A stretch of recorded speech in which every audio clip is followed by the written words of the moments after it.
चला नमस्कार. एसटी महामंडळ भरती 17,000 प्लस ज्या जागा आहेत त्याचं अतिशय महत्वाचं अपडेट तुमच्यापर्यंत आज देण्यासाठी आलोय.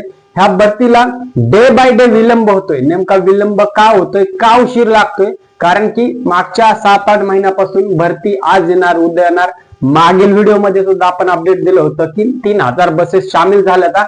भरती 15 ते 20 दिवसामध्ये पुढे येण्याची शक्यता आहे. आता एक महिना उलटून गेला, अजून भरतीचं नाम निशाण नाही. म्हणजे नेमकं भरती येणार कधी, हा सगळ्यात मोठा प्रश्न आहे. का भरती कॅन्सल झाली?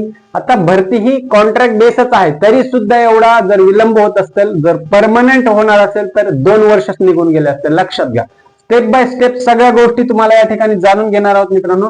एसटी महामंडळामध्ये चालक, वाहक, टेक्निकल आणि क्लर्क या पदासाठी 17,000 प्लस जागेसाठी महाराष्ट्रामध्ये भरती निघणार आहे मित्रांनो. त्याच्यामध्ये तुम्ही 10वी 12वी ते ग्रॅज्युएशन पर्यंत फॉर्म भरू शकता. पण आता ही नेमकं भरती येणार कधी? सध्याची परिस्थिती जर तुम्ही पाहिली, आता नेमकं एक्झॅक्ट परिस्थिती काय मित्रांनो सध्याची, 3,000 बसेस एसटी महामंडळाच्या ताफ्यामध्ये दाखल झाल्या. तर 8,000 बसेसचा प्लॅन आहे. दुसरी गोष्ट, ही एसटी महामंडळाची भरती निघण्यासाठी एका प्रायव्हेट कंपनीला याचं टेंडर दिलं जाणार होतं, त्याला की आपण बिडिंग प्रोसेस असे म्हटलं जातं. म्हणजे बिडिंग प्रोसेस पाठीमागे सुरू व्हायला पाहिजे. नेमकं कुठल्या कंपनीला याचं टेंडर भरले, ज्याच्या अगेन्स्ट ही कॉन्ट्रॅक्ट भरती पुढे निघणार होती. आता जर पाहिलं तर फायनान्स डिपार्टमेंट कडे, तसेच फायनल व्हॅकन्सी कन्फर्मेशन साठी गव्हर्नमेंट कडे म्हणजे महाराष्ट्र शासनाच्या एसटी महामंडळाच्या विभागाकडे ही फाईल पेंडिंग आहे. पेंडिंग म्हणण्यापेक्षा इन प्रोसेस मध्ये आहे, त्याचं काम चालू आहे. मग ते लवकरात लवकर संपायला पाहिजे, हीच सर्व विद्यार्थ्यांची इच्छा आणि अपेक्षा आहे. तशीच अपेक्षा आणि इच्छा ठेवून पुढे मित्रांनो लवकर भरती 2026 मध्ये तरी निघेल का? काही भरती कॅन्सलच होणार. कारण विद्यार्थी अक्षरशः परेशान होऊन गेले, तर त्यांना दुसरे जॉब व्हॅकन्सी किंवा दुसरीकडे कुठे जॉईन करता येत नाही. कारण की खूप जणांचं स्वप्न एसटी महामंडळात जॉईन व्हायचं. ही आहे सध्याची परिस्थिती. बसेस अर्ध्या निम्म्या दाखल झाल्या. आता फायनान्स डिपार्टमेंट कडे इन प्रोसेस मध्ये तुमची फाईल आहे व्हॅकन्सी कन्फर्मेशन साठी, आणि फायनल अप्रुव्हल येणं बाकी आहे. आता ते कधीपर्यंत येऊ शकतं? एक खरं सांगायचं झालं तर 2026 मध्ये नक्की भरती येईल, परंतु कुठल्या महिन्यामध्ये, कारण ते सांगणं चुकीचं आहे. कारण की वारंवार फक्त विद्यार्थ्याला अपेक्षा लावून ठेवणे हे चुकीचं आहे. म्हणून एक्झॅक्ट कन्फर्म या ठिकाणी महिना आपण सांगू शकत नाही, परंतु 26 मध्ये कन्फर्म येईल ही गॅरंटी तुम्हाला नक्कीच या ठिकाणी आपण देऊ शकतो मित्रांनो. दुसरा मुद्दा येतो या ठिकाणी, डिले का होत आहे मित्रांनो? भरती आता आपण 25 स्टार्टिंग पासून 2025 जसं स्टार्ट झालाय तसं एसटी महामंडळात 17,000 प्लस जागेची भरती निघणार. मुख्यमंत्र्यांनी जाहीर केलं, सगळ्या न्यूज पेपर मध्ये बातमी आली, पोर्टलला सुद्धा बातमी आली. आता अशा एवढ्या मोठ्या प्रमाणात जर भरतीची जाहिरात झाली, तरी सुद्धा एक 6-7 महिने 5-6 महिने उलटून गेला तरी भरतीचं बिडिंग टेंडर प्रोसेस होत नाही आणि भरतीच येत नाही. आणि जागा कुठल्या आहेत, किती जिल्ह्यानुसार किती आहेत, अशा गोष्टी सुद्धा अजून या ठिकाणी क्लिअर झाल्या नाहीत. कारण की नोटिफिकेशनच अजून याचं जारी झालं नाही. कारण सगळ्या गोष्टी इन प्रोसेस मध्ये आहेत. सर जे काही सरकारी कर्मचारी आहेत ते सुद्धा या भरतीची वाट पाहून आहेत. कारण की जे मागच्या भरतीमध्ये 2021च्या जे वेटिंग लिस्ट मध्ये होते, त्यांना सुद्धा याची अपेक्षा आहे की त्यांना या भरतीमध्ये त्यांचं कुठंतरी चांगलं होईल, त्यांचं कल्याण होईल, ही सुद्धा त्यांना अपेक्षा आहे मित्रांनो. ह्या गोष्टीमुळे फायनान्शियल इश्यू असल्यामुळे, जसं की शासनाकडे भरपूर सारा पैसा आहे, परंतु डिले जर व्हायचा असेल तर शासन त्या ठिकाणी 100 कारणे आपल्याला देऊ शकतं मित्रांनो. परंतु साधारण मोजके जे कारण आहेत डिले होण्याचे, ते की शासनाचं म्हणणं असं की फायनान्शियल इश्यू या ठिकाणी सुरू आहेत. सरकारी मंजुरी मिळायला विलंब होत आहे, त्याच्यावरती काम सुरू आहे. फायनल व्हॅकन्सी कन्फर्मेशन, बिडिंग कोणाला द्यायचं त्या गोष्टीचं सगळं आहे. आणि दुसरं म्हणजे मागील काही वर्षापूर्वी म्हणजे काही काळामध्ये सरकारी कर्मचाऱ्यांनी जे आंदोलन केले होते, लक्षात घ्या. तुम्ही जर 2019 पासून जर डाटा एसटी महामंडळाचा पाहिला तर त्या ठिकाणी खूप एसटी महामंडळातील कर्मचाऱ्यांनी आंदोलन केले होते याच्यासाठी की त्यांची पगार वेळेवर होत नाही, पगार वाढ होत नाही, त्यांना वेगवेगळ्या फॅसिलिटी मिळत नाहीत. पाहिजे तसा जो गव्हर्नमेंट त्यांना रूल लागू आहे त्यानुसार त्यांना सगळे त्या ठिकाणी बरेच त्यांचे खूप सारे महत्वाचे प्रश्न होते. ते प्रश्न सोडवण्यासाठी त्यांनी ऐन दिवाळीच्या मोक्यामध्ये ज्या वेळी की प्रवाशांची खूप भागदौड असते, त्याच पिरियड मध्ये एसटी महामंडळाला जास्त प्रॉफिट होत असतो, अशा वेळेस आंदोलन केले होते सरकारी कर्मचाऱ्यांनी आणि ते त्यांच्या जागेवर व्यवस्थित होते. कारण की त्यांचे प्रश्न होते, प्रश्नाला सोल्युशन निघावं यासाठी त्यांनी आंदोलन केले होते. ह्या आंदोलनाचा परिणाम इनडायरेक्टली काय झालं मित्रांनो, 2025-26 जी एसटी महामंडळाचे 17,000 प्लस जागेसाठी भरती आहे त्याच्यावरती डायरेक्टली इनडायरेक्टली परिणाम झालेला आहे. म्हणून हे सुद्धा एक कारण आपण त्या ठिकाणी कन्सिडर करू शकतो. आता दुसरी गोष्ट, प्रश्न असा येतो की एसटी महामंडळात कर्मचाऱ्यांची संख्या कमी असून एवढा विलंब का होतो, हा सुद्धा प्रश्न व्हॅलिड प्रश्न आहे. कारण खूप जणांचे प्रश्न हे होते रिअल मध्ये आणि हे व्हॅलिड प्रश्न आहेत मित्रांनो. कारण की सरकार परत परत तेच कारण सांगत आहे जे की आता आपण डिस्कस केले. त्यामुळे ह्या गोष्टीला डिस्कस करून काहीच उपयोग नाही की विलंब का होतोय, कधी येईल हा महत्वाचा प्रश्न आहे. आता दुसरा, बिडिंग स्टेटस काय आहे आणि कधी येईल. बिडिंग स्टेटस म्हणजे काय की सध्या तरी कॉन्ट्रॅक्ट बेसवरती भरती निघणार आहे. पुढे चालून इन फ्युचर भविष्यामध्ये परमनंट बेसवर भरती होऊ शकते, परंतु आपण त्याची आता श्युरिटी देऊ शकत नाही. त्यासाठी बिडिंग म्हणजे काय, काही खाजगी कंपन्या असतात त्यांना शासन काय करत असतं, एक टेंडर काढत असतं ऑफिशियली. त्या टेंडरच्या अगेन्स्ट ज्या काही वॅकंट म्हणजे ज्या कॅपेबल आहेत किंवा ज्यांची पात्रता आहे अशा कंपन्या द्वारे ही भरती निघालेली असते किंवा ही कंपनी सरकारला जे काही आपले कॅन्डिडेट त्यांना भरती करून घेत असते आणि त्यांच्या अगेन्स्ट ही बिडिंग प्रोसेस सरकार ह्या काही निवडक कंपन्यांना प्रोव्हाइड करत असते. मग त्यापैकी जी कंपनी बेस्ट असेल, सरकारच्या रूल्स अँड रेग्युलेशन मध्ये फिट बसेल त्यानुसार हे बिडिंग होतं आणि त्या स्पेसिफिक किंवा ठराविक कंपनीला हे बिडिंग म्हणजे करार त्या कंपनी सोबत केला जातो. मग ती कंपनी त्या पुढची प्रोसेस त्या ठिकाणी होत असते.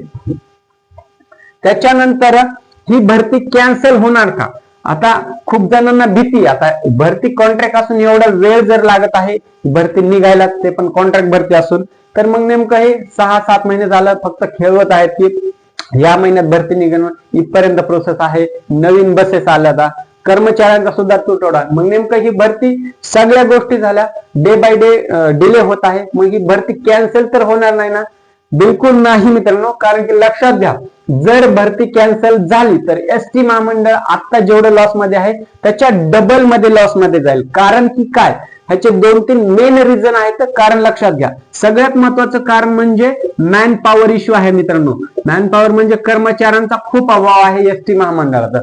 परमनंट भरती मधल्या कर्मचारी जे आहेत त्यांचा सुद्धा आणि जे कॉन्ट्रॅक्ट बेस मध्ये राईट नाव सध्या जे काम करत आहेत कॉन्ट्रॅक्ट बेसवरती त्यांचा सुद्धा खूप मोठा तुटवडा आहे. जर यांनी जर ठरवलं कॉन्ट्रॅक्ट बेस आणि परमनंट बेस यांच्या मागण्या जर मान्यच झाल्या नाही, जसं की 19-20 ला जे आंदोलन झालं होतं किंवा त्यांच्या मागण्या सरकार पुढे मांडल्या होत्या कर्मचाऱ्यांनी, तसं जर झालं तर येणाऱ्या पुढील दिवाळी सणवार जे काय असतील त्यावेळेस ऐन मोक्यावरती हे सरकारी कर्मचारी प्लस कॉन्ट्रॅक्ट गव्हर्नमेंट बेसिस जे काही कर्मचारी आहेत ते काम करताना परत आंदोलन करायला लागले तर डायरेक्ट एसटी महामंडळ ठप्प पडू शकतं मित्रांनो. डायरेक्ट बंद पडण्याच्या स्थितीवर येऊ शकतं, एवढा मोठा याचा इम्पॅक्ट होऊ शकतो. म्हणून सरकार आता तशी कधीच चूक करू शकत नाही. ही जी अनाऊन्स केलेली आहे 17,000 प्लस जागेसाठी भरती, ती सरकार कॅन्सल कधीच करू शकत नाही. त्यांना भरती काढावी लागेल. मग त्याला थोडा डिले होऊ शकतो, अजून 2-4 महिने पुढे कन्सिडर करून ठेवायचे, चालायचं. परंतु ही भरती 100% येणार 2026 मध्ये, लक्षात घ्या मित्रांनो. कारण की भरती कॅन्सल होणं जवळपास इम्पॉसिबल आहे, अशक्य आहे. ठीक आहे.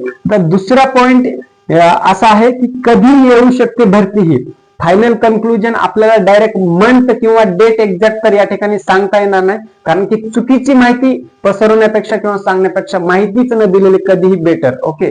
म्हणून ही 2026 मध्ये एंड पर्यंत, एंडच्या अगोदरच जवळपास आता लगेच 1-2 महिन्यामध्ये प्रोसेस होऊ शकते. कारण की याची एक जवळपास तुम्ही जर अनालिसिस केलं तर 70% सगळी प्रोसेस आहे. जागा डिक्लेअर झाल्यात, कुठले पद असणार आहेत, बिडिंग प्रोसेस आहे, काही नवीन बसेस सुद्धा या ठिकाणी सरकारी ताफ्यामध्ये दाखल झाल्या. तर 8,000चं टार्गेट आहे, त्याच्यात 3-4 हजार बसेस दाखल झाल्यात आणि डे बाय डे काही टप्प्यानुसार त्यामध्ये दाखल होतात. त्यामुळे एक्झॅक्ट डेट सांगणं या ठिकाणी आपल्याला थोडं किंवा महिना सांगणं कठीण जाऊ शकतं. आता दुसरी गोष्ट, फायनल मंजुरी मिळाल्याच्या नंतर म्हणजे तुमच्या जागा कन्फर्म, कुठल्या पदासाठी किती पोस्ट कुठल्या जिल्ह्याला त्या कन्फर्म झाल्या म्हणजे फायनल मंजुरी मिळणे आवश्यक आहे. त्याच्यानंतर बजेट अप्रुव्हल, जे शासकीय डिपार्टमेंटकडे एसटी महामंडळाचे बजेट प्रोव्हाइड केलेलं असतं ते बजेट ज्यावेळेस अप्रूव्ह होईल, त्या अप्रूव्ह झालेल्या बजेटच्या अगेन्स्ट सगळ्या गोष्टी रूल्स रेग्युलेशन फॉलो होत असतील तर ते बजेट अप्रूव्ह होतं आणि तेवढी मंजुरी मिळाल्याच्या नंतर ही भरती येऊ शकते. आणि सगळ्यात महत्वाचं व्हॅकन्सी अप्रुव्हल. आता आपण जे म्हणतोय की 17,000 प्लस जागा आहेत, 100% तेवढ्या जागा येतील, परंतु लक्षात घ्या एक्झॅक्ट 17,000 किंवा 17,600चा अराउंड आकडा आहे आताच्या माहितीनुसार, अपडेटनुसार. तरी लक्षात घ्या या ठिकाणी जागा कमीही होऊ शकतात आणि जास्तही. मग कमी झाल्या तर किती होतील? जास्तीत जास्त 100-200 प्लस मायनस किंवा 200 ते 300 जागा या ठिकाणी कमी जास्त फरक होऊ शकतो. कारण हे ज्यावेळेस बजेट फायनल अप्रुव्हलला जातात त्या ठिकाणी व्हॅकन्सी अप्रुव्हल म्हणजे व्हॅकन्सी कन्फर्मेशन सुद्धा त्या ठिकाणी कन्फर्म करावं लागतं. म्हणून याच्यामध्ये थोडासा 19-20 फरक होऊ शकतो जागेमध्ये, परंतु असं होणार नाही की 17,000ला पहिल्यांदा अनाऊन्स केले आणि आता डायरेक्ट 10,000ची भरती, असं बिलकुल होणार नाही. जागेमध्ये कमी जास्त इथे नक्कीच होऊ शकतो मित्रांनो. म्हणून ही भरती कॅन्सल होणार नाही आणि कधीपर्यंत येईल हे त्याचं आपण थोडक्यामध्ये उत्तर सांगण्याचा प्रयत्न केलाय. आता ह्या सगळ्या गोष्टी डिस्कस करून झाल्या. मग आता विद्यार्थी तर व्हायबल झालेत, नेमकं त्यांनी पुढे करायचं काय, म्हणजे शेवटचा मुद्दा आता काय करायचं विद्यार्थ्यांनी. कारण खूप जण व्हायबल आहेत, बेरोजगार आहेत, त्यांना जॉबची आवश्यकता आहे, त्यांचं करिअर सेट करायचंय, पुढच्या गोष्टी त्यांना प्लॅन असतो त्यांचा. त्यामुळे काय करायचंय लक्षात घ्या, भरती येऊपर्यंत तुम्ही वाट पाहायची परंतु थांबायचं नाही. जी तुमची तयारी आहे मित्रांनो, तयारी ती नक्कीच तुम्ही करत राहायचंय. कारण की या ठिकाणी डॉक्युमेंट्स तुम्हाला व्हेरिफिकेशनच्या वेळी लागणार, डॉक्युमेंट्स काढून ठेवायचे. तुमचा बॅच बिलला लागत असतो, तो बॅच बिलला काढून ठेवायचे. काही पदासाठी ड्रायव्हिंग लायसन्स लागणार आहे, कंपल्सरी आहे. जसं की ड्रायव्हर पदासाठी कंपल्सरी हे मोटार लायसन्स लागणार आहे. त्याच्यामुळे तुम्ही भरती डिक्लेअर व्हायच्या अगोदरच काढून ठेवा. कारण की जेव्हा केव्हा भरती निघेल त्यावेळेस तुम्हाला खूप कमी वेळ मिळेल. आता जोपर्यंत आपल्याकडे काहीच गोष्टी हातात नसतात तोपर्यंत वेळ अगदी स्लो चालत असते. ज्यावेळेस सर्व काही आपल्याकडे असतं त्यावेळेस वेळ एकदम फास्ट पळत असते किंवा फास्ट निघून जात असते. म्हणून वेळेला कधीही हलक्यामध्ये घेऊ नका. लक्षात घ्या, हे सगळ्या डॉक्युमेंटची सगळी अभ्यासाची तयारी करून ठेवा, इंटरव्ह्यूची तयारी करून ठेवा. आता पुढे एक्झाम आहे नाही, इंटरव्ह्यू आहे नाही, तो पुढचा पार्ट राहिला, जे की आपल्याला फायनल नोटिफिकेशन मध्ये त्या ठिकाणी सगळ्या गोष्टी क्लिअर होतील. परंतु ह्या गोष्टी तुम्हाला ऑलरेडी अगोदरच प्रिपेअर करून ठेवणं गरजेचं आहे. त्याच्यानंतर तुमची जर एक्झाम झाली, फायनल एक्झाम, रिटर्न एक्झाम, त्याच्यामध्ये सगळं बेसिक असणारे क्वेश्चन जर झालेच त्याच्यावरती आपण स्पेशल बॅच सुद्धा घेऊ, काळजी करू नका. आणि अशी बॅच घेऊ मित्रांनो ज्याचा रिझल्ट तुमच्या डायरेक्ट सिलेक्शन प्रोसेसवर होईल. म्हणजे कसा तुमचं डायरेक्ट सिलेक्शन होईल 99% आपण ट्राय करू, प्रयत्न करू. अशा पद्धतीचे निवडक प्रश्नांची बॅच घेऊ, परंतु ते आता नोटिफिकेशन आल्याच्या नंतर हे करू. तरी सुद्धा तुम्हाला अभ्यासाबद्दल, इंटरव्ह्यू बद्दल किंवा आणखी भरतीबद्दल किंवा डॉक्युमेंट बद्दल काही प्रोसेस माहिती करून घ्यायची असतील किंवा काही आणखी तुमचे प्रश्न डाऊट असतील तर ते कमेंट मध्ये कमेंट करायचे आहेत, जेणेकरून आपल्याला त्याच्यावर सोल्युशन काढता येईल आणि तुमच्या प्रश्नावर काहीतरी मात करता येईल मित्रांनो. ठीक आहे. आणि हा व्हिडिओ जास्त शेअर करायचा आहे जे की एसटी महामंडळाची तयारी करत आहात विद्यार्थी, जेणेकरून त्यांना ह्या लेटेस्ट अपडेट बद्दल नक्कीच माहिती होईल. त्यामुळे घाबरू नका, पॅनिक होऊ नका, फक्त तयारीमध्ये राहा, भरती नक्कीच येईल. भेटूया नवीन अपडेट सोबत. तोपर्यंत जय हिंद, धन्यवाद आणि राम राम मित्रांनो.